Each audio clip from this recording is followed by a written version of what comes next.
नमस्ते, जय हिंद, वंदे मातरम.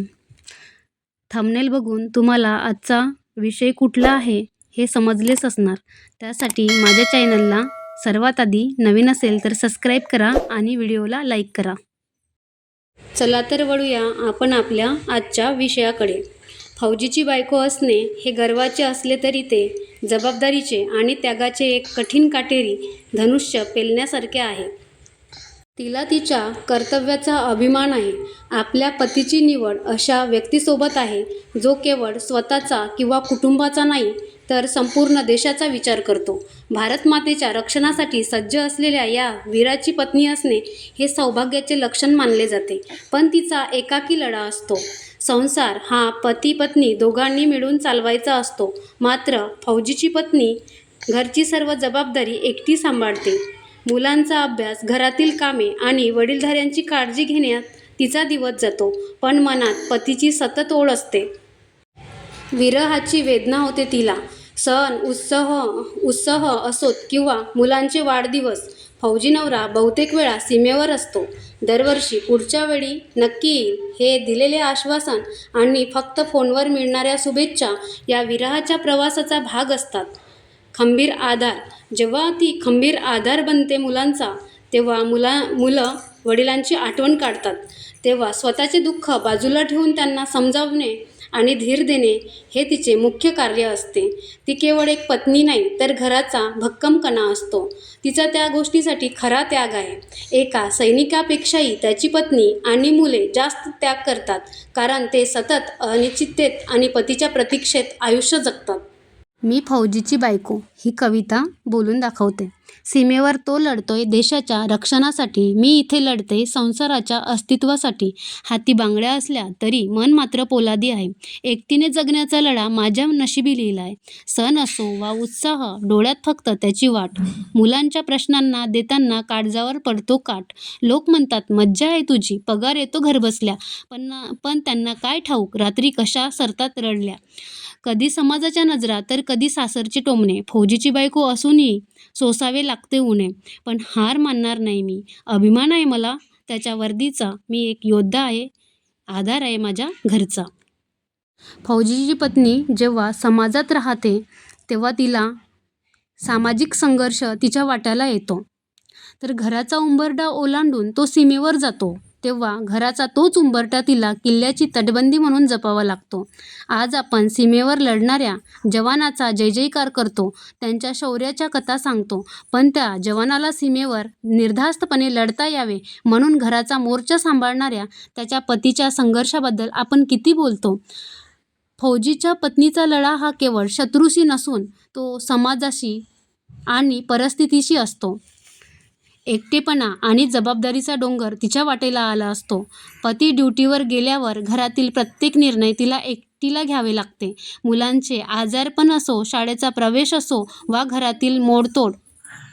तो तिथे बर्फात किंवा वाळवंटात उभा असताना ती इथे संकटांशी दोन हात करत असते. सण उत्साहाच्या दिवशी जेव्हा संपूर्ण जग आनंदात असते तेव्हा ती माऊली मात्र व्हिडिओ कॉलच्या रेंजसाठी घराच्या छतावर किंवा खिडकीत डोळे लावून बसलेली असते. पण आजही आपण बघतो समाजाचा संकुचित दृष्टिकोन तिच्या वाट्याला येतोय. दुर्दैवाने आपला समाज आजही एका स्त्रीला एकटे बघू शकत नाही. पती घरी नसल्यामुळे तिच्या वागण्यावर, कपड्यावर आणि प्रवासावर अनेकांच्या नजरा असतात. विनाकारण सल्ले देणारे आणि टोमणे मारणारे लोक पावलोपावली भेटतात. पण या सर्व मानसिक त्रासाला ती हसतमुखाने सामोरी जाते, कारण तिला ठाऊक असते की तिच्या एका तक्रारीमुळे सीमेवरच्या पतीचे लक्ष विचलित होऊ शकते.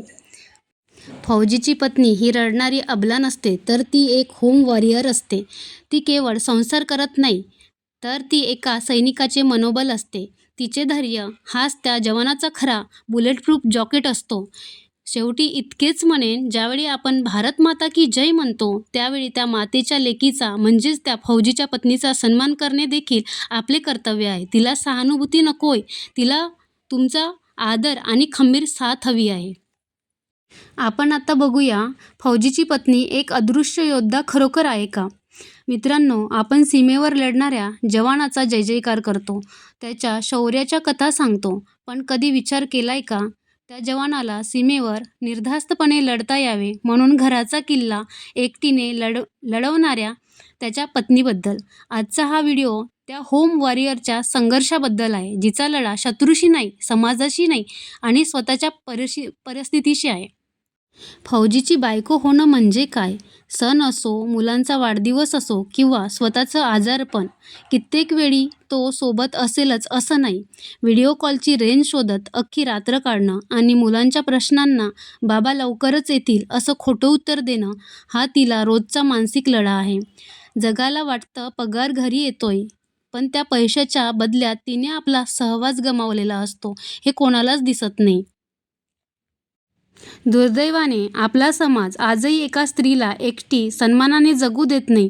पती ड्युटीवर गेल्यावर तिच्या कपड्यावर, तिच्या वागण्यावर आणि तिच्या प्रत्येक हालचालीवर शेजाऱ्यांच्या नजरा असतात. पगार तर घरबसल्या मिळतोय, मग हिला एवढं फिरण्याची काय गरज? किंवा एकटी काय करते? असे टोमणे मारणारे लोक पावलोपावली भेटतात. पण या टोमण्यांना ती तिच्या मौनाने आणि कर्तृत्वाने उत्तर देते. कारण तिला माहीत असतं की तिची एक छोटीशी तक्रार सीमेवरच्या पतीचं लक्ष विचलित करू शकते. संघर्ष तेव्हा अधिक तीव्र होतो जेव्हा एखादी वीर पत्नी आपल्या पतीच्या बलिदानानंतर हक्कासाठी लढते. पेन्शनच्या कागदपत्रापासून ते समाजाच्या नियमापर्यंत तिला प्रत्येक पाऊल जपून टाकावं लागतं.